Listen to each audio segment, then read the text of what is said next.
Welcome, everyone. Thank you for coming to our event, the Collegiate Institute Luncheon Seminar today on a female school of analytic philosophy, Anscombe, Foot, Midgley, and Murdoch. And before we begin today, let me figure out what I'm supposed to tell you. I'm Dan Sheely, the director of the Collegiate Institute, and if any of you would like to receive notices about any of our upcoming programs or events, I believe that there's a sign-up sheet circulating, so don't hesitate to sign up. I should tell you today that we're operating within, I appreciate that we're operating within a tight time frame, that we will conclude promptly, not abruptly, at 1:20, as I know a number of you had a commitment at 1:30. Then I want you to be on time for it. Please feel free in the meantime, until then, to sort of boldly approach the lunch counter, as long as you don't offend our presenters. They'll let you know if you do. But before we turn things over to our esteemed moderator, Professor Detlefsen, I'd like to thank our event co-sponsors, the Department of Philosophy and the Program for Research on Religion and Urban Civil Society. And I should also say something briefly about this Collegiate Institute Anscombe Archive at the University of Pennsylvania. So many of, if not all of you, know about Elizabeth Anscombe, know that she is a major figure in the Anglo-Analytic tradition of 20th century philosophy, that she had made seminal contributions to moral philosophy, notably in the fields of virtue ethics and action theory, as well as the philosophy of language and the philosophy of religion, and that some of her champions, like the philosopher Mary Warnock, have in her compilation of women philosophers published in 1996, have gone so far as to claim her, quote, the greatest woman philosopher who ever lived.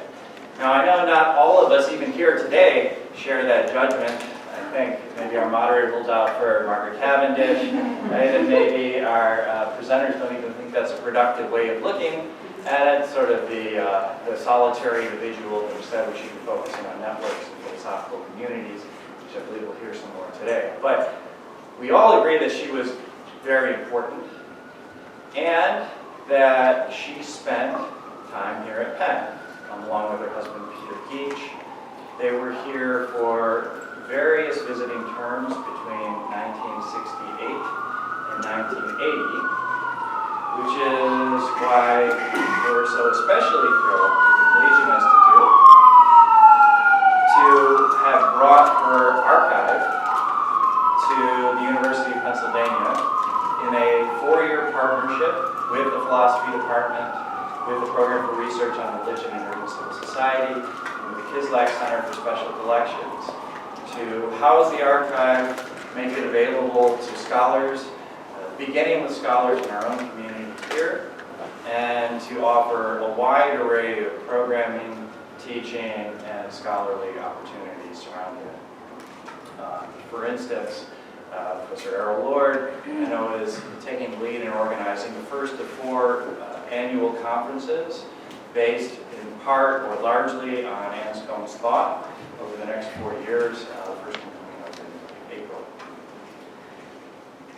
You have, about the archive itself, you don't have at your plates, which I thought you might, but you have, if you want, in the back, a dated brochure that speaks a little bit to the basic substance of the contents of the archive, but I mean basic.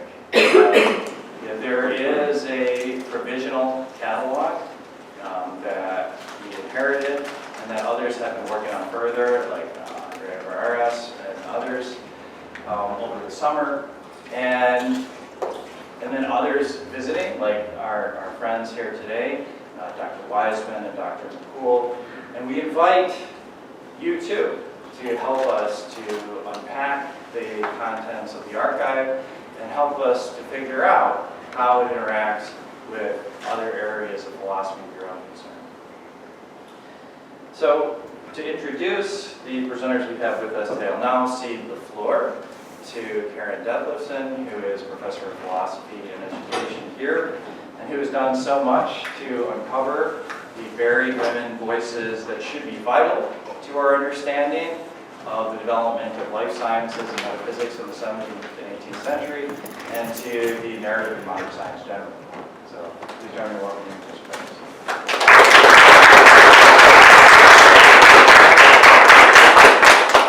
So thanks, Dan, for organizing this event, and the philosophy department. On behalf of the philosophy department, we're really grateful to have the Anscombe archives here at Penn. As Dan mentioned, there will be the first of 4 conferences specifically on Anscombe over the course of the next 4 years. Will happen this year. Our Lord is organizing that, and that's the Anscombe Archive Conference on Mind and Action, April 26th to the 28th. But having the archives here has also given us an opportunity to expand another area of research that happens yearly at Penn, and that's research around reasons and foundations of epistemology. And so there's the 4th annual Perfect Conference, with Perfect standing for Penn Reasons and Foundations of Epistemology Conference, and that's in large part thanks to the archives as well. That's November 2nd to 3rd. I'm going to introduce Professors Weisman and McCool in just a minute, but I did want to say a really quick word about why I think I'm here, and that is that, like Professors Weisman and McCool, I'm really interested in looking at the history of women and the history of philosophy. For me, that's largely a recovery work because the texts were for so many centuries lost. And as I was reading through the, in parentheses, website, I noticed so many interesting interactions between the way those of us working in the 17th and 18th century think about the nature of philosophy, the production of philosophy, and women in that production interacts with material from the 20th century, including material that we have written down and that we actually have access to as in the archives. So let me introduce our 2 speakers. Professor Rachael Wiseman from the University of Liverpool works in the philosophy of mind, action, and ethics, and has published a great deal on Anscombe. She has 2 collaborative projects, one of them that she calls the Integrity Project, which was in part supported by the British Academy Rising Star Engagement Award in 2016-17, and the engagement refers to her partnership with a local arts organization called Wunderbar, and the project looks at artistic integrity. And then the other collaborative project is this project with Professor McCool, and the project focuses on the work and friendship of the 4 women that we're going to hear about today: Anscombe, Mary Midgley, Philippa Foot, and Iris Murdoch. Professor McCool is Assistant Professor of Philosophy at Durham University, and she also has an association with the Center for Visual Arts and Culture. Her interests in philosophy include the philosophy of mind, especially focusing on perception and emotion and action, but also with interests in the metaphysics of mind and aesthetics. Her interests in perception focus on the perception of space, including empty space, and with Professor Weisman is engaged in this collaborative project called In Parentheses. So welcome to Penn. Thank you for coming.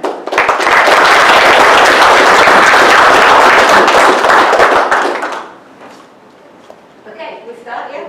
Okay, great. Thanks so much for inviting us, and thanks for the Collegiate Institute for funding being here. We've had an amazingly exciting 3 days in the archive with April Jones, who's been amazing, and we're already sort of desperate to come back, even though we haven't quite left. So we tried to put into the talk we're going to give you today some of the stuff that we've sort of drawn out of the archive over the last few days. We should also thank the department. It's really great to see somebody here, and hopefully we'll meet you all a bit, not like this, later. And also thanks to the British Academy, who funded quite a lot of the work that we've done under the project so far, as has the Royal Institute of Philosophy. Okay, great. So the history of analytic philosophy that we're familiar with is largely a story about men. It begins with Frege, Russell, and More. Wittgenstein appears twice, once as the author of the Tractatus, and then again later as the author of the Philosophical Investigations. Between Wittgenstein's first and second appearance, Carnap, Ayer, and the all-male Vienna Circle. Then comes the post-Second World War ordinary language philosophers, Ryle and Austin.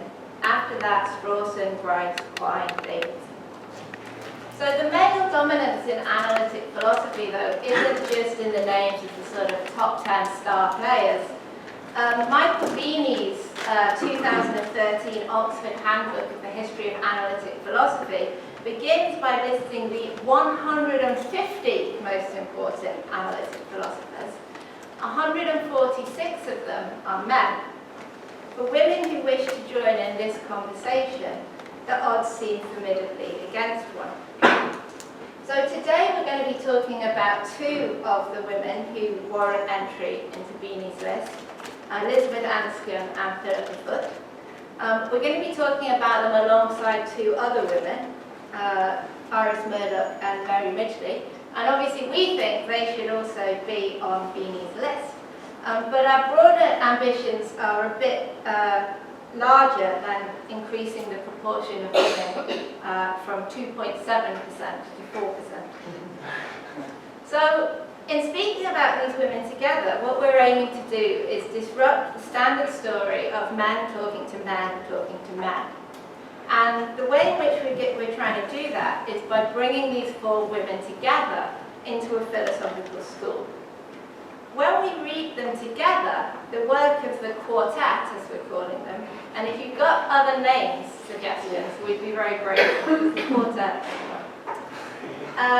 So the work of the quartet, we think, exemplifies a philosophical method that is recognizably analytic, but which is quite different from, and indeed highly critical of, branches of analytic philosophy that the standard male story foregrounds.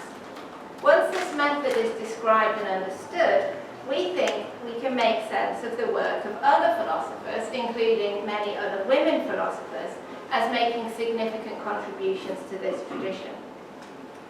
So we're convinced that in the work of these four women, there is an integrated an integrated philosophy of metaphysics, ethics, and epistemology. But as anyone who has dipped into the work of any of these four women, especially Anscombe, will know, they're pretty resistant to quick summary.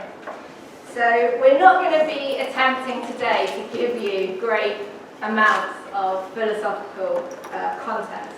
And what we're going to do instead is outline for you the story into which these women and their work can be slotted. So the story is our alternative history of early analytic philosophy. And we're going to try and contain within that story an alternative picture of the analytic philosophy. In doing so, we want to offer up a history of our subject in which women are seen not merely as commentators, but as innovators.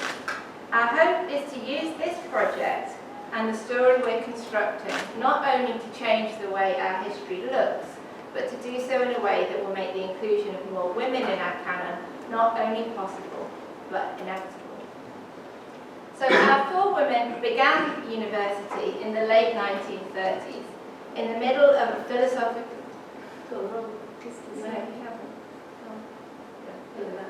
Our four women began at university in the late 1930s in the middle of a philosophical revolution and on the cusp of a world war.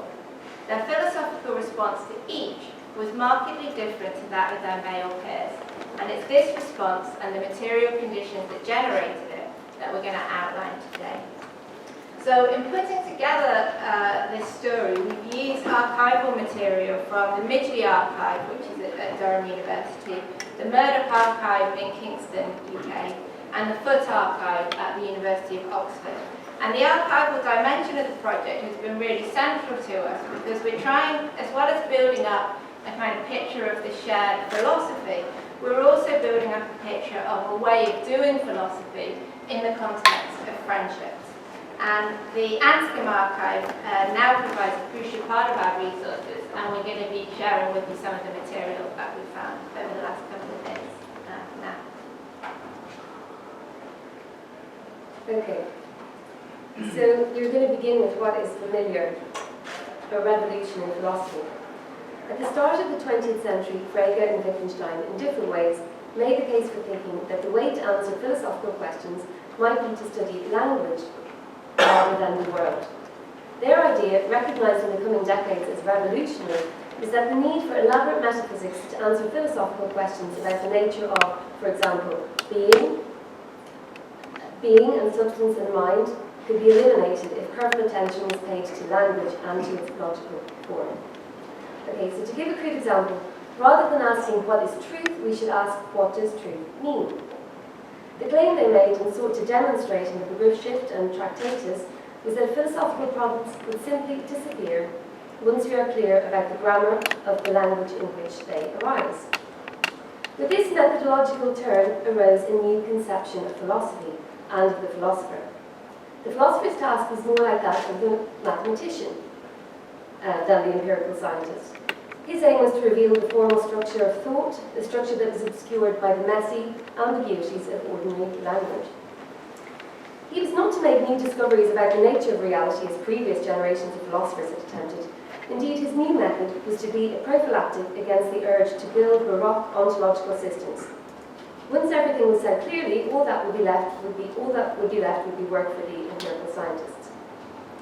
Wittgenstein captured this change of method and self-conception when he wrote the Tractatus. So here he writes, "The object of philosophy is the logical clarification of thoughts. Philosophy is not a theory, but an activity. The result of philosophy is not a number of philosophical propositions, but to make propositions clear."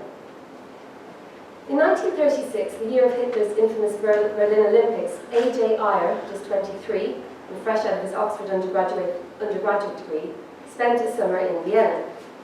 He attended meetings of the Vienna Circle, a group of scientifically minded thinkers and radicals who had been meeting regularly since 1932, the year that Hitler became German Chancellor. The political implications of Wittgenstein's project attracted them. Do away with nonsense, describe things as they are, replace rhetoric, metaphor and subjective value judgments with clear description of the empirical facts. The result of this Viennese education was his book Language, Truth and Logic. Ayer took the dense, difficult and subtle text of the Tractatus and repackaged it into a manifesto that undergraduates and the general public could easily grasp. Absent the political context of the Vienna Circle, the commitment to scientific rigour and clear language became a young man's modern manifesto. Out with the old. Ayer's target was not fascist theory, but the work of previous generations of philosophers. Ayer's disdain for metaphysics was uncompromising. In the face of the new method, and partly inspired by the mystical remarks in the Tractatus, some had tried to preserve a place for metaphysics as akin to poetry. Though not strictly true to valuable, metaphysics, like poetry, sought to express some deep but ineffable vision of the human, one that had ethical and aesthetic import, and which gestured toward the limits of language and human life. Though free from factual content, this defence went, metaphysics might still play a role in our emotional and moral lives. Ayer had no truck with even this diminished role for the metaphysician. This compensation is hardly in accordance with his deserts. The view that the metaphysician is to be reckoned among the poets appears to rest on the assumption that both talk nonsense. But this assumption is false. In a vast majority of cases, the sentences which are produced by poets do have literal meaning. If the author writes nonsense, it is because he considers it most suitable for bringing about the effects for which his writing is designed. The metaphysician, on the other hand, does not intend to write nonsense. He lapses into it through being deceived by grammar. It is not the mark of a poet simply to make mistakes of this sort. So we're going to come back to the comparison of metaphysics and poetry a little bit later. Reports of Language, Truth and Logic's influence on students and dons immediately following its publication give a sense of the battle lines. They broadly trace the generational divide that the book drew. So Strawson and Pears, who went up to Oxford in 1937 and 39 respectively, recalled the cult status that the book acquired among undergraduates. It was read with reckless excitement by every undergraduate. Mary Warnock describes the book, Language, Truth and Logic, as a bombshell. A whole generation of undergraduates were excited to find that all they needed to do to refute some inconvenient doctrine was to say firmly and loudly, "I don't understand that." But those undergraduates were excited. The older dons, under whom Eyre had studied just a few years before, were far from impressed. Not surprising, Eyre's bonfire of metaphysics called for the burning of books that they had written. The 68-year-old ethical intuitionist A.H. Pritchard complained to the 72-year-old professor of moral philosophy, H.W.B. Joseph, that the book had ever found a publisher.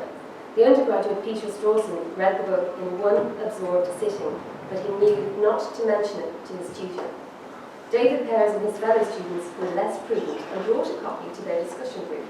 Their tutor, the 60-year-old Christian socialist A.D. Lindsay, threw it out the window. One area of philosophy in which Eyre's manifesto was having a profound effect was in ethics. Human life could go on as before with statements about the fundamental nature of reality and metaphysics of time and scientific fire, but something would need to be said about the seemingly essential role of statements about right and wrong, good and bad. When I say, "Don't steal that money, it's immoral," it would be insane to react by saying loudly and firmly, "I don't understand. Nonsense." Eyre gave an uncompromising analysis of value judgments, and with it a picture of the modern moral philosopher. Insofar as statements of value are significant, they are ordinary scientific statements, and insofar as they are not scientific, they are not in the literal sense significant, but are simply expressions of emotion which can be neither true or false. Only propositions relating to the definition of ethical terms constitute ethical philosophy. A strictly philosophical treatise on ethics should therefore make no ethical pronouncements. An ethicist working under the influence of language, truth and logic saw his task as the clarification and categorization of ethical language. His job was to sort expressions that include value terms into linguistic categories: scientific, empirical, testable, observable, or expressive. As the former categories are value-free and the latter are merely emotive, there could be no place for the defence of substantive ethical claims. An ethicist who attempted to show that the statement "murder is wrong" is true went wrong in two senses.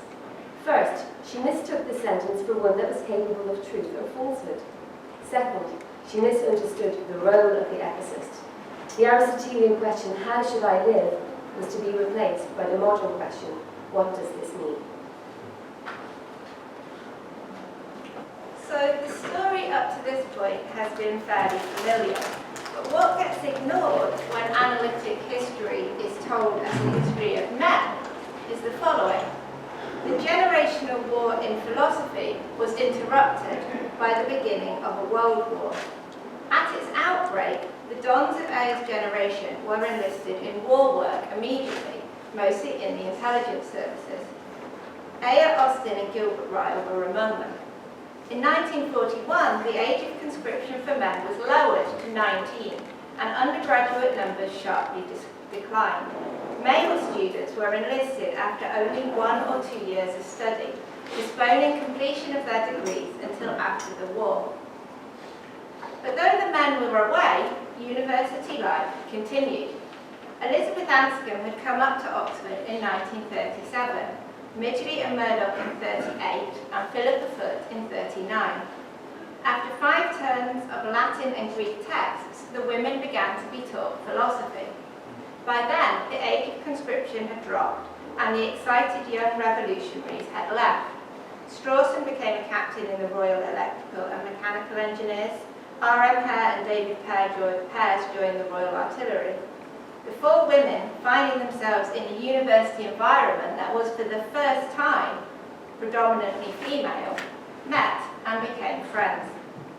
They shared classes and got together in the women's colleges to talk about Plato's forms, Hobbes and Hume. Reflecting on this new demographic, Mary Midgley writes, "The trouble, of course, is not men as such. Men have done good enough philosophy in the past. What is wrong is a particular style of philosophizing that results from encouraging a lot of clever young men to compete in winning arguments. By contrast, in those wartime classes, which were small, men, conscientious objectors, etc., were present as well as us women, but they weren't so keen on arguing. It is clear that we were all more interested in understanding this deeply puzzling world than in putting each other down." And we're happy to talk more about this observation about gender and philosophical styling of questions, but that's not our focus for the next part of the talk. So the relative absence of conscription-age men changed not just the climate, but also the content of the philosophical education that Anscombe, Foot, Midgley and Murdoch received. Their classes were designed and delivered by men too old for conscription, whose ideas and methods were already out of date. They read G. Moore rather than A.J. Eyre and learned the art of philosophical argument from Collingwood rather than Ryle. Under the guidance of the theologian and classicist Donald McKinnon, in classes led by refugee scholars and conscientious objectors, they studied Plato and Aristotle and, as Midgley puts it, various slightly moth-eaten traditions, all of which equally had come under attack from language, truth and logic. This included Kant, Bradley and H.H. Bryce. The philosophical education that the women were given was out of fashion and they knew it. They couldn't be blind to the influence of language, truth and logic, nor to the new meaning of I don't understand. This outmodedness was especially evident in their ethical education. They knew that modern moral philosophers held their job to be limited to the clarification of the language of morals, and would view an ethicist who made ethical pronouncements as stepping out of line. But absent the advocates of the modern, their lessons in Plato and Aristotle and Anscombe's growing knowledge of Aquinas led them to view as shallow the new, and also to see it as somewhat absurd. In the context of a world war, the global rise of fascism and communism, and the shifting social opinions about religion, sex and welfare, these women recognized the difficulty in making ethical pronouncements, but refused to stop doing so. And this is reflected in this really lovely story from Mary Midgley's memoir. Our tutor, Elizabeth Henderson, wanted to celebrate mine and Iris's firsts properly. As a special treat, she arranged a dinner party for us with two highly distinguished contemporary sages, the historian A.L. Rouse and the Cambridge musicologist J.B. Trent. I'm sure this is everybody's ideal celebration party of the first. We duly dressed up, and through a long evening we listened attentively to their distinguished and contemporary opinions. Bright moonlight flooded down St Giles as the two of us eventually stumbled home to Somerville. So finally, I asked, what about it? Did we learn something new this evening? Oh yes, I think so, declared Iris, gazing up at the enormous moon. I do think so. Trent is a good man, and Rouse is a bad man. At which exact but grotesquely unfashionable judgment, we both fell about laughing, so hopelessly that the rare passers-by looked around in alarm, and all the cats ran away. So after graduating, Foot, Murdoch and Midgley spent a brief spell in London doing war work. Murdoch and Foot shared a flat, a pair of shoes, a lover, and an armchair donated to them by Mary Midgley. Anscombe went to Cambridge to meet and learn from Wittgenstein, who by then had moved on from the Tractatus and was producing new work, more of which shortly. Murdoch would later join her for a year in 1947. But somewhat dispersed, the women found chances to meet and discuss philosophy. In a diary entry from 1948, Murdoch describes one of these sessions as philosophy in a world of women. She writes, I reflected, talking with Mary, Pip and Elizabeth, how much I loved them. This is from her diary in 1948. In the autumn of 1948, all four returned to Oxford for graduate studies. They were living near Parktown. This is a map of the area here. It's a Victorian crescent where Philippa Foot, by then married to Michael Foot, who was the lover that she'd shared with Murdoch, had a flat. Murdoch lived with the Foots, initially had an attic apartment in the crescent, and Anscombe lived across the street with Peter Leach. The women could now meet regularly in Foot's living room. The women could now meet regularly in Foot's living room to talk philosophy. Many of the conversations focused on the question, what was to be done about Oxford moral philosophy? By the time the women were back in situ, so, of course, were the men, and they were meeting too. Eyre had returned from the Northern Sahara and was enjoying celebrity status as a whirlwind picked up around his youthful manifesto. Ryle, a commander in the war, had set up the infamous B-Phil program. Austin had been in the intelligence services and was newly attuned to the code-breaking possibilities that linguistic analysis afforded. While the women met in Parktown, hand-picked dons gathered at Austin's rooms on Saturday mornings to decipher the intricacies of everyday speech. This focus on ordinary language made post-war linguistic analysis less austere than Eyre's pre-war offering. Oxford philosophers continued to think that philosophy was an activity, not a theory, but they saw their activity as closer to that of an ethnographer rather than a mathematician. The Oxford linguistic philosopher set out to study the use of language in ordinary speech and to make a faithful record of that use. His tools were, as Austin put it, the dictionary and the law. This offered up new avenues of inquiry for the moral philosopher, but did not change the nature of his task, clarification and categorization of ethical language. For example, a moral philosopher interested in blame and responsibility would need to pay careful heed to when the word accident is used in ordinary language rather than the word mistake. So here's an example from Austin. You have a donkey, so have I, and they graze in the same field. The day comes when I conceive a dislike for mine. I go to shoot it, draw a bead on it, fire. The brute falls in its tracks. I inspect the victim, and find to my horror that it is your donkey. I appear on your doorstep with the remains and say, what? I say, old sport, I'm awfully sorry, etc. I've shot your donkey by accident or by mistake. Then again I go to shoot my donkey as before, draw a bead on it, fire, but as I do so, the beasts move, and to my horror, yours falls. Again the scene on the doorstep. What do I say, by mistake or by accident? No comment is to be made on the most obvious ethical dimension of this case, shooting a donkey on a whim.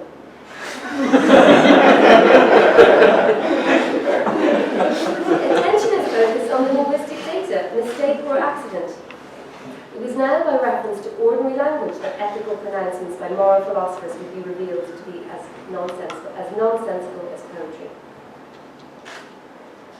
Richard Hare was one of those in attendance at Austin's Saturday morning gatherings. He had been taken prisoner in Singapore in 1942 by the Japanese, and during those years of imprisonment, he had begun to fashion a moral philosophy that could serve a man alone in a scene from which the ordinary standards of decency and humanity had been banished. This nascent philosophy took form under the influence of Austin at his gatherings. Hare's language of morals emphasised the prescriptive rather than the emotive aspect of moral statements, as A.J. Eyre's period. Value judgment normally carries an implicit prescription, do or don't do such and such. For example, riding a bike is good encodes an implicit invitation, cycle. Where the moral judgment differs from other evaluative talk is in their universalizability. If I say riding a bike is morally good, this is on Hare's account, I imply that everyone should cycle should he have the chance. My commitment to this universal plane is not underpinned by a belief in a moral law, rather it is a formal feature of a moral prescription as such. Moral education involves learning the universal principles of conduct on which one society broadly agrees. Hare's book was not quite the bombshell that Eyre's book had been, but his ideas were nevertheless a great hit both with philosophers and the broader public. Some worries were raised that Hare's philosophy corrupted the youth by teaching them that morality is not a system of God-given laws but a set of personal principles, but these worries were allayed by the extreme conventionality of Hare's outlook. What he had concocted was moral philosophy without ethical pronouncements, which nevertheless recommended a particular set of moral norms, those that matched the dominant conventions of one's time. In spirit with the liberalism that underlies his focus on personal choice, He had done so while evincing a very English respect of different cultural norms and for the codes of practice of other reasonable individuals. The result is seeming impossible. A moral philosophy that stuck to Ayre's injunction on ethical pronouncements while endorsing the moral outlook of atheistic liberalism. Anscombe remarked that his philosophy flattered by reflecting back middle-class thinking. Okay, so now we've returned to another Oxford gathering happening simultaneously in Parktown. And here is Mary Midgley speaking last year. What for me makes the unanimity story still important is a persisting memory of the four of us sitting in Philippa's front room and doing our collective best to answer the orthodoxies of the day, which we all saw as disastrous. And when she's talking about the orthodoxies there, she's talking about her. As with many philosophical schools, the starting point was a joint no. No, that is, at once, to divorcing facts from values, and after a bit more preparation, also no to splitting off mind from matter. From this, a lot of metaphysical consequences would follow. And you'll be relieved to know we're not going to follow all of those metaphysical consequences today. The need to be able to make ethical pronouncements, to say truly that Hitler is a bad man, that torture is unjust, that murder is prohibited, seemed to these women pressing. A moral philosophy that was based on the idea that any ethical pronouncement was illicit seemed to be utterly unacceptable in the context of the world historical events to which they were witness. In 1956, this failure of language and ethics would be the focus of Anscombe's Mr. Truman's degree, in which she accused the Fellows of Oxford of having lost the concept of murder. It was no longer possible for them, she thought, to recognise a fundamental ethical truth. Murder is one of the worst sorts of human actions and is always prohibited. And this is some material from the archive here, which includes the pamphlet that Anscombe published, Mr. Truman's degree, and then dozens of letters that she received from people, largely saying well done, but sometimes being rather abusive in response to her objections. Writing in the 1990s, Philippa Foot gives voice to the worries that gripped them in those Parktown meetings. I'm sorry, this is a long quote, but it's quite important.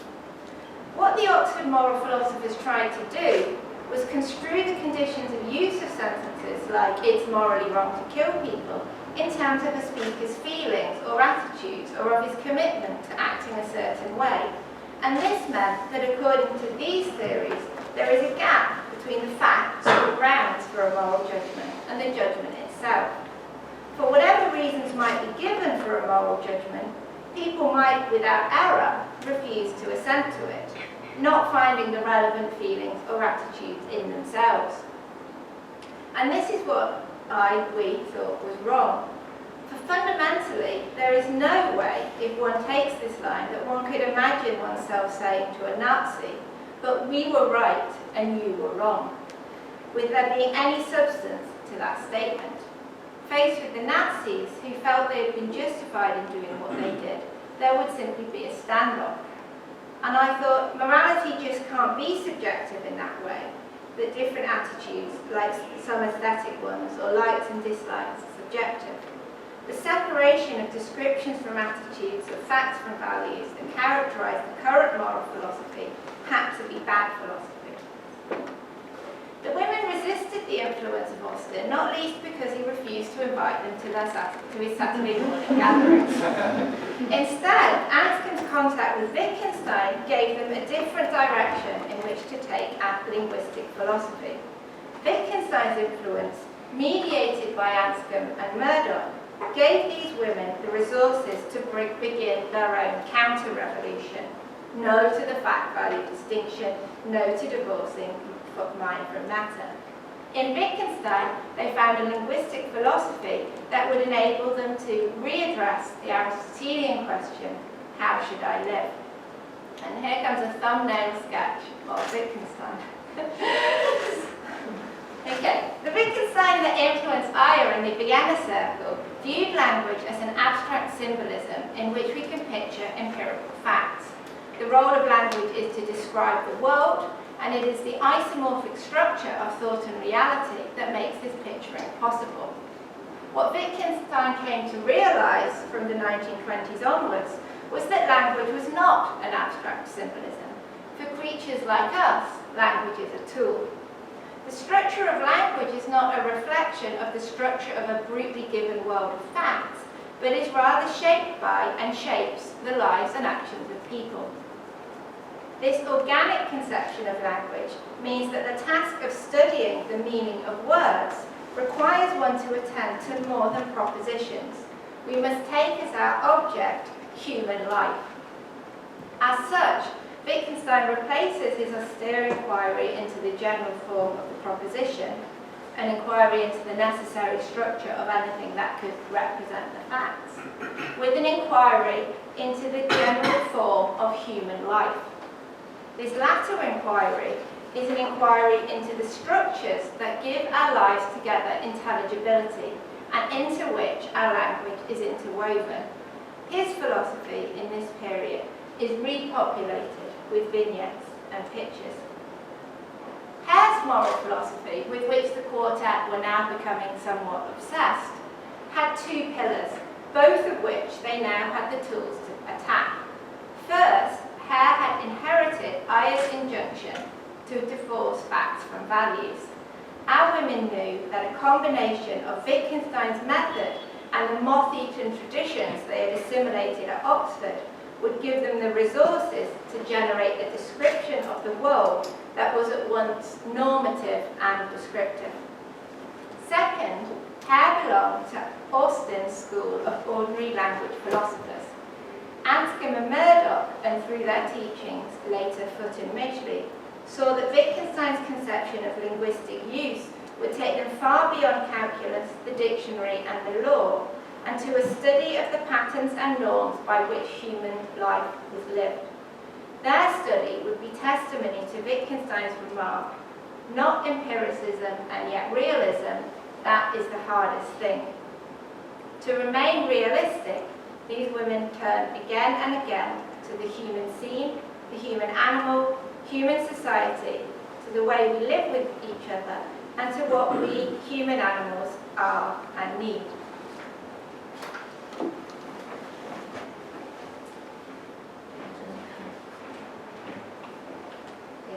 So to get an idea of a sense of the ethics that emerges out of a commitment to this sort of realism, we're going to look at, we're going to show you an unpublished paper that we found here in the Anscombe archives. So Anscombe lists 20 false opinions common among Anglo-American philosophers, and among them are the following 6. And it's worth studying the other 14. So these are pieces that Anscombe rejects, but also the other 3 women.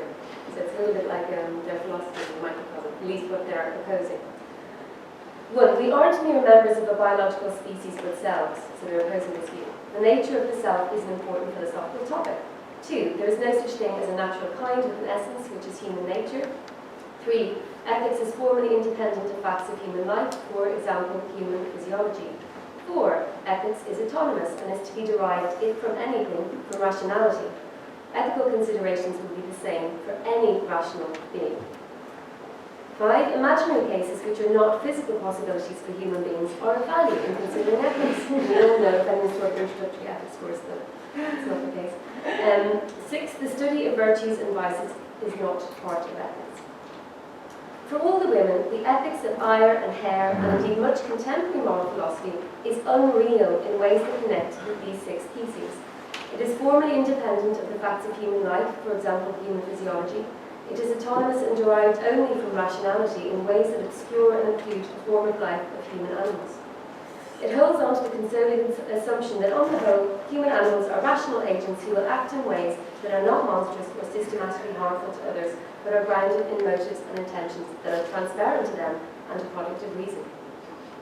It deflects attention away from careful consideration of real human situations through the use of examples which are either trivial or fantastical, that is, not possibilities for actual human beings. In contrast, the stance of these women is realistic. Ethics is formally dependent on facts of human life. facts that can be excavated through careful study of the human animal.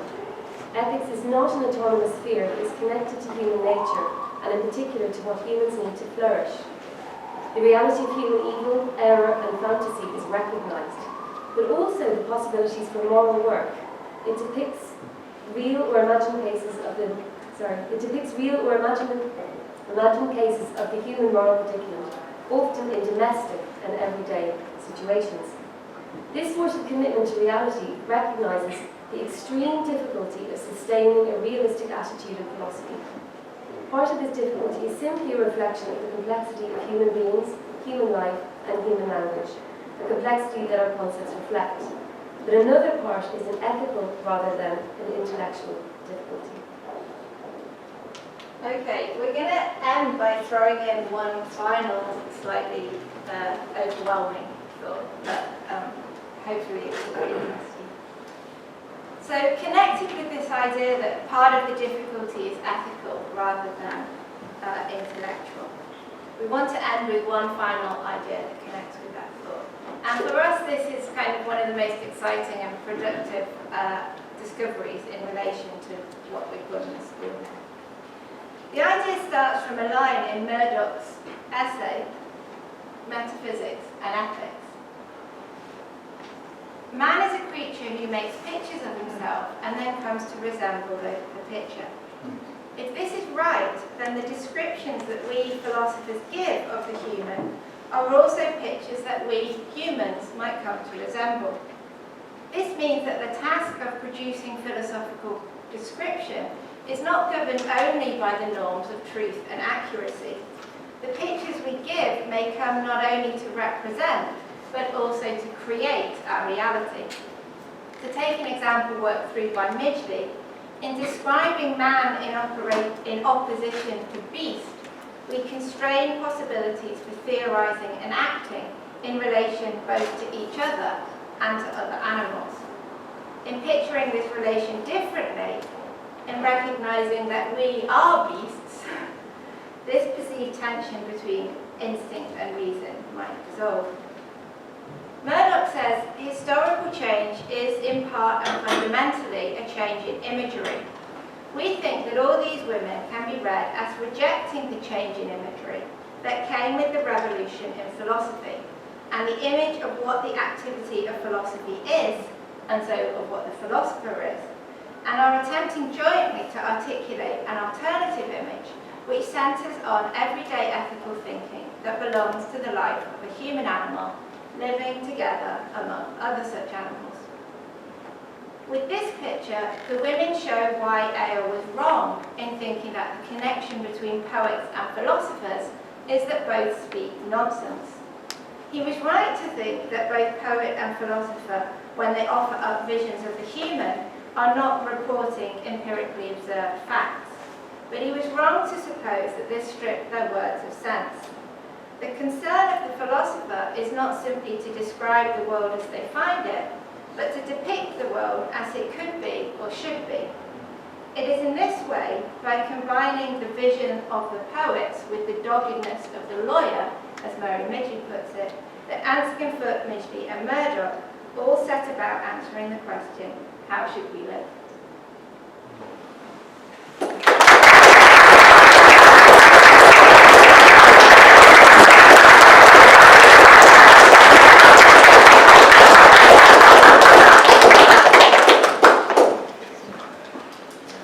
Okay, thank you so much for that fantastic talk. I'm going to put my own comments to the side, given that we have about 25 minutes before our hard end time. I'll take questions and insert myself as I see fit.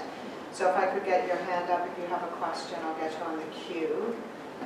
And keep your hand up until I look you in the eye and nod. Okay, Paul? Go ahead. Yes, please do. Thanks so much. That was super interesting and fun. I was just curious what the influence, or what Anscombe's influence on Wittgenstein was when he started shifting his philosophy, which distanced himself greatly from, the old way of doing it. Because I know they were in constant communication. Yeah, so when she was at Cambridge, he was already kind of at the end of the middle period, so he'd already moved a long way from the kind of Tractatus view and was starting, and was already quite far along with what we would now recognise as like the Blue Book in that middle and then later period. But the influence, I mean, so one thing that we discovered through talking to Mary Warnock, and actually one thing that's in the Midgley archive, the Anscombe archive here, sorry, are loads and loads of notebooks which are obviously numbered paragraphs from the philosophical investigations, but Anscombe trying out different translations. And it's really interesting because the ordering of the paragraphs is like totally unlike what appears in the final philosophical investigations. And one thing that Mary Warnock told us was that during the mid-1940s, when she would go round to Elizabeth Anscombe and Peter Keach's house, Anscombe had hundreds of fragments in German of what were the philosophical investigations just arranged on the floor in this kind of filthy pit of a house, sort of with screaming children everywhere, in amongst the nappies. And she would be crawling around on the floor trying to order these things into heaps. So that suggests that her kind of editorial role on the philosophical investigations is actually much greater than translator.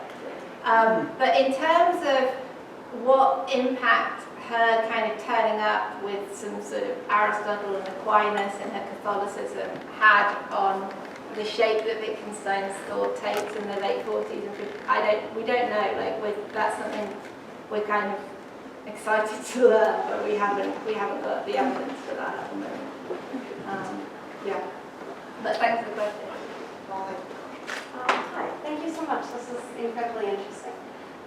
So you mentioned that there's, this is squarely an analytic philosophy. It's not a reaction to analytic philosophy.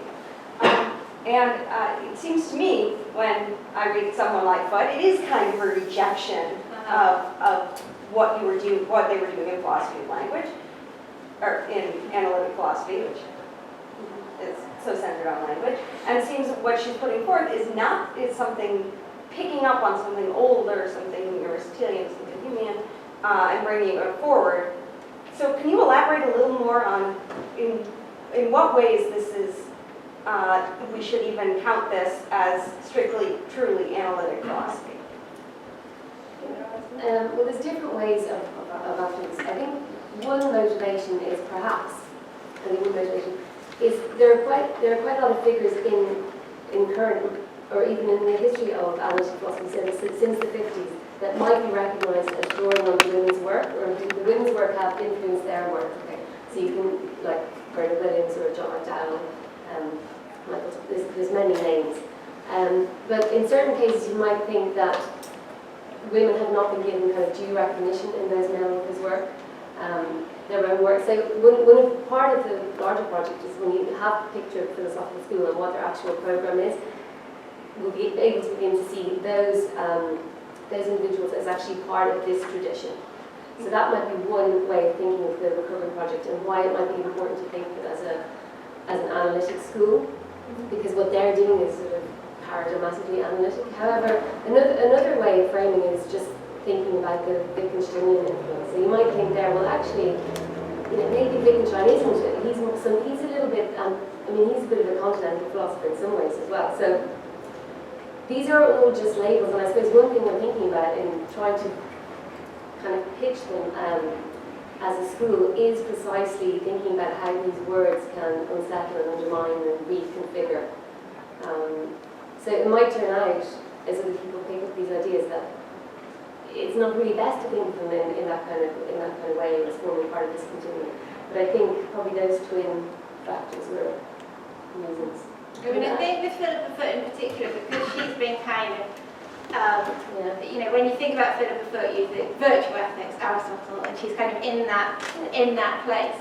But when you look at some of the really early work that she was producing, you can actually see the influence of Wittgenstein much more strongly in that, and you can see, what we're kind of arguing for, and what we see is a kind of inflection of Aristotle through Wittgenstein. So you get this idea that what we're trying to do is we're trying to describe the human, we're trying to make a study of the human animal, but then what happens to that when you reflect it through this Wittgensteinian idea of a form of life, and when you start to see that act of description as a kind of grammatical investigation. So there's some nice, one thing I think was maybe on one of the earlier slides, there's some really nice letters between Anscombe and Foot in the Foot archive in Oxford, so this is one of the letters where you're having this long conversation about the notion of an intentional object, which Anscombe then wrote a paper about, which he says, this is a grammatical category, and they're sort of discussing that here. So I think, obviously they're Aristotelians in a way, right? But it's about trying to understand the way in which that Aristotelian influence gets kind of flipped around through this engagement with Wittgenstein's ideas that Anscombe is sort of bringing back to them all. So it's, I guess that's the kind of, but if you don't like the word analytic, we can give that up, I suppose. But it's a way of, in a way it's kind of, as Claire said, it's about putting them right in the middle of the sort of dominant tradition that we have, rather than sort of skewing them off to the side of, oh, well, they're doing this Aristotle stuff over here, or, oh, well, they're not really kind of part of that main conversation. One of the things I think is that the kind of philosophy they're offering us has just been going on since the 50s, actually. But it just hasn't been recognised as such, and there's people practising it that have been clearly influenced by them, and that are actually in this tradition, but we don't have a name for it at the moment. We are throwing our names, but it's not broadly recognised as an alternative narrative within the range of options that we have when we're trying to talk about what analytic philosophy is. John. Thank you so much for your talk. This is all very exciting.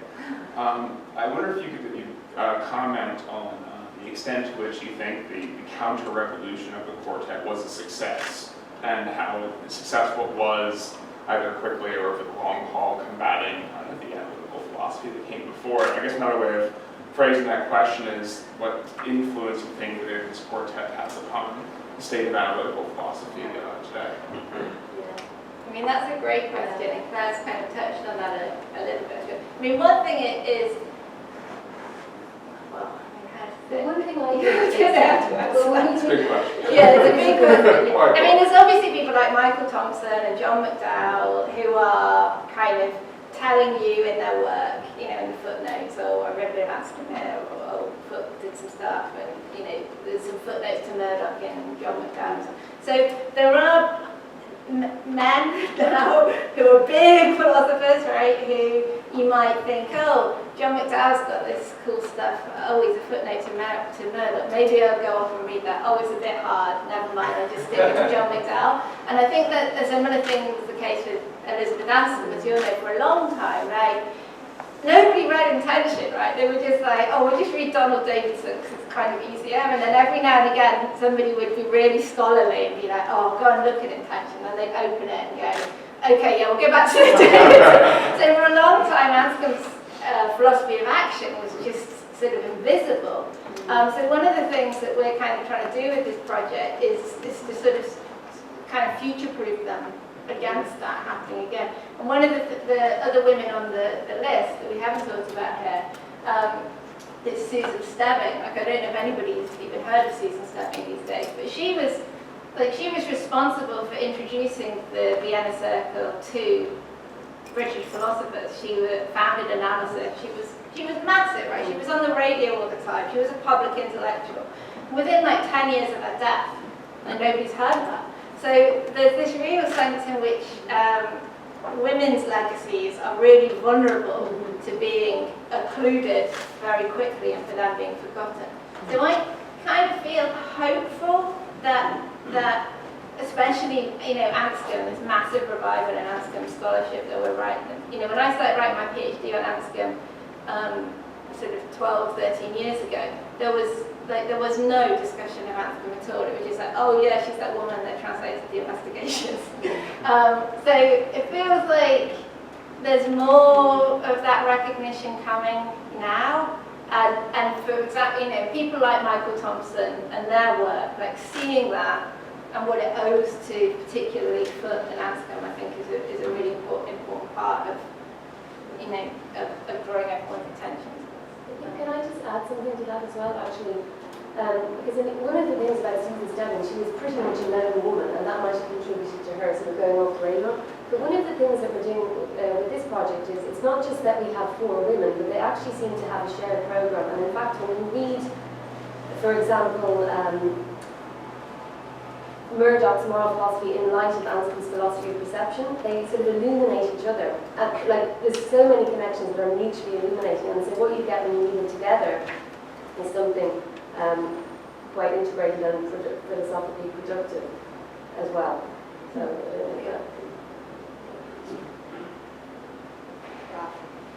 This is such an arresting image you've given us of the quartet working in league and creating this kind of solidarity and trying to undermine this dominant and maybe masculine paradigm of philosophy is very combative, as not really linked up with lived experience. Some parts of that picture are familiar and they remind me of later feminist philosophy. So the question I wanted to ask is really about Anscombe. It could be about other figures, but particularly Anscombe. I don't know that much about her, but she's just seems like such an intricate and vexing figure. And I'm curious, to what extent would she agree with the image, that image?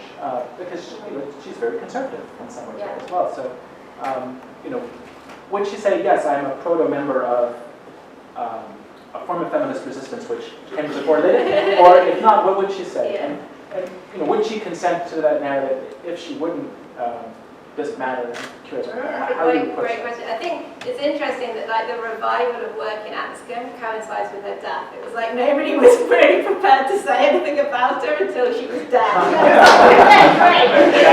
Here's some stuff. I think apart from Mary Midgley, who was very much a kind of card-carrying feminist, all of these women have a kind of slightly ambiguous relationship with feminism. There's an amazing thing. Is that this? I'm going to ask you a question in a minute, but I just want to share. There's this amazing letter that we found in Foot's archive, where she was invited to join the American Academy of Arts and Sciences in the 1980s. And she gets this beautiful certificate, and it says, "Dear Sir, we invited her." And she writes this letter back, and she says, "I think you'd be surprised if I called you Madam." So that was a kind of nice little act of feminist resistance, I suppose. I mean, Anscombe is a really ambiguous figure, right? And to say, she was really into this collaborative philosophy, she wasn't that keen on argument, is obviously an absurd thing to say.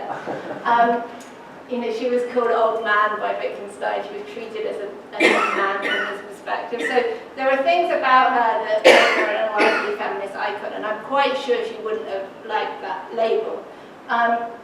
But there are also things we've been finding in the archive, even while we've been here, that shows that a lot of that reputation, a lot of kindness to her students, some really beautiful references. She was incredibly generous as a teacher. There's this incredible sort of hundreds of postcards between her and Anthony Kenny when he was her student, just discussing philosophy, that go on for years. It must be so that kind of amazing kind of bringing people along is something that is not in the caricature that we have of her. And Mary Midgley, she says she was like, you'd see Anscombe kind of coming across the quad towards you, with a cigar butt in her hand and her filthy trousers covered in baby sick, and you'd be like, oh my God, is she going to launch into an amazingly elaborate, exciting conversation about Hume that's going to go on for the next 3 days, and we're going to be up all night talking about it? Or is she going to, tell me to fuck off? You just didn't know. So Mary has this real vivid picture of her as somebody who was incredibly generous with her ideas, especially to students and to her friends. But at the same time, if you got her on a bad day, you weren't going to get much out of her. So I think, would she have liked to be in an all-female school? Probably not. But, she's dead, so. I mean,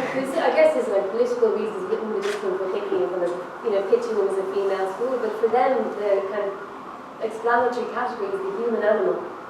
It's not so much, you know, male or female, it's the human animal. Pick up on a piece of Rafi's question. So it's one thing to say belonging to an all-female school, there's a human animal, but can she, or would she have thought of herself as feminist? I think not. So I think the only one of these women who would own that label is Mary Mitchell.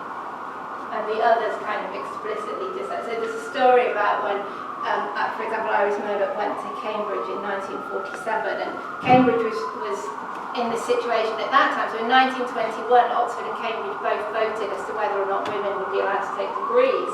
And there were riots in the street. Like the male undergraduates were burning effigies of blue stockings on bicycles. Like people were really angry about, you know, how would the men be able to concentrate if there were women around or something.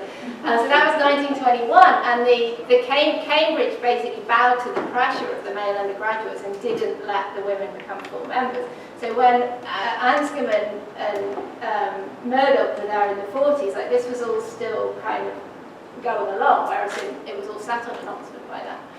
And there was a kind of society for Cambridge women academics or something that Murdoch refused to join. Like, we don't know why, but she did. So I think, yeah, for all of those other three, but then, you know, when you look in Anscombe's writing, she writes about, you know, the moral education of children. She writes about issues about the family and marriage. So, I mean, not in a way that you would think of as like left feminist ways, but nevertheless, like, she's bringing topics into philosophy that traditionally men don't deal with. So, yeah, she's an uncomfortable figure from a feminist perspective, but yeah, we're sticking with her. Michael? Thanks so much for your presentation. I'm interested in thinking more about the way in which they form a school and how much kind of space that leaves for disagreement within the school about positive substantive views. And I guess so it seems like in some sense they are retrieving an old way of doing philosophy, a kind of tradition of doing philosophy, within which there is a lot of disagreement about substantive issues. And the closest analogy I can think of, as someone who works in ancient philosophy, is that in various Hellenistic schools, they all agreed on kind of framework, which is, you know, we all want happiness, eudaimonia, and it meets certain formal constraints, but we all just disagree about what substantively it consists in. So I was kind of thinking, you know, the quartet, they're retrieving this kind of broadly old paradigm. Are there any interesting examples you've encountered in the archives about kind of substantive disagreements within the schools, conversations within their school, conversations they had about the way the human animal ought to live? I mean, given that this is how we should be thinking about it, you know, Anscombe says this or Foot says that. Are there any kind of interesting substantive differences? Yeah. So Mary says that, one of the real pleasures of this project is Mary Midgley is still alive. So it's her 99th birthday next week, when she goes to a party. So, and she lives in our town, so we go and have tea with her and she tells us all this stuff. So she says that in those conversations in Parktown in the 40s, she doesn't remember disagreement because the target was so clear. And it was kind of clear to them what work was going to be needed to excavate, to reinstate this kind of older philosophical perspective that they were after. That said, there are loads of disagreements with them philosophically and personally in the years that follow. So obviously, so kind of major differences in their philosophical worldviews, like Foot's an atheist, Anscombe's a Catholic, right? And that leads to various issues, particularly around ethical, you know, specific ethical questions like abortion and euthanasia and things like that. Iris Murdoch is much more influenced by Simone Weil than the others, by kind of Platonism, and also by Sartre and existentialist philosophers. So her work has a much, sort of brings in a lot of influences that I think would not be of any interest to Anscombe, for example. Mary initially got really into the kind of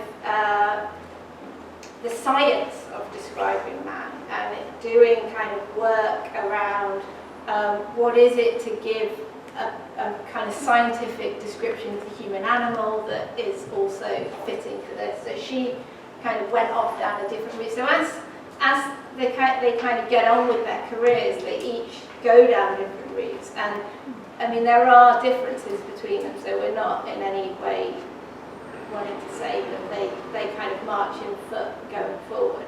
But certainly, the kind of 6 theses that we gave you form kind of bedrock that they don't depart from, I suppose. Yeah, and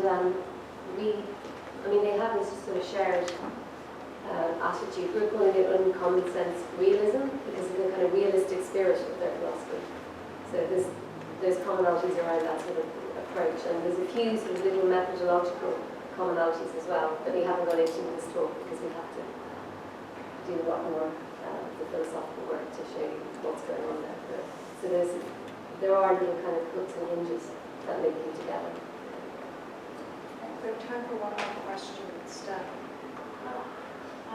Thank you. So my question is just about like the influence of the war, really, because you mentioned it as a material condition, like space for this school, and then in the tenets that Anscombe like enumerates, the one about imaginary cases makes me think of how it seems like part of their big project is just criticizing the detachment from the world, and I'm just wondering, as like a historical event, as a philosophical prompt, how that affected, you think, this as a school, these individuals. Well, I don't think it's in that quote that we showed you, but in that same interview from the quote from Foot, she's talking about their response to the Second World War, and she says the news of the concentration camps was earth-shattering, and she says, we did not think this was possible. You know, so for them, the limits of what is possible for a human, what a human is, they had somehow changed completely. And I think that was the prompt in that sense. Yeah, I don't know if that was a very good answer. Yeah, I mean, they were sitting around in Philippa Foot's living room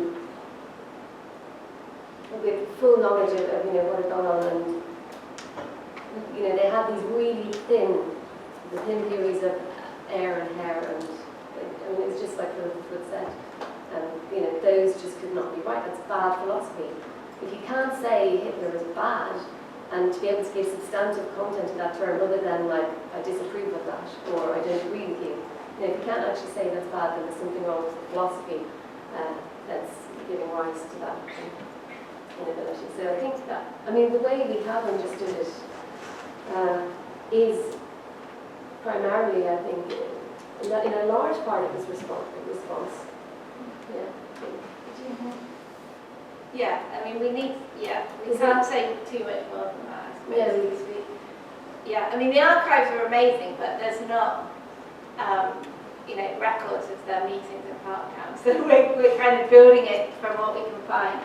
We need to go and look at Iris Murdoch's notebook, which have just arrived in the archive in Kingston, and hopefully there'll be more discussion of that, specific thing in there.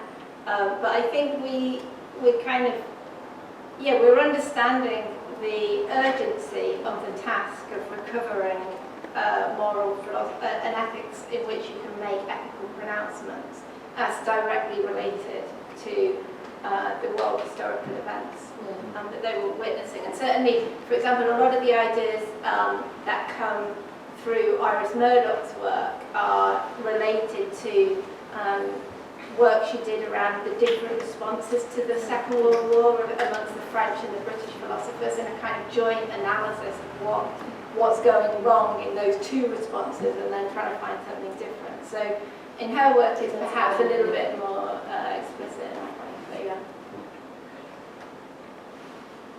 So Well, before we finish, I know, again, you have about 10 minutes to get into Cohen.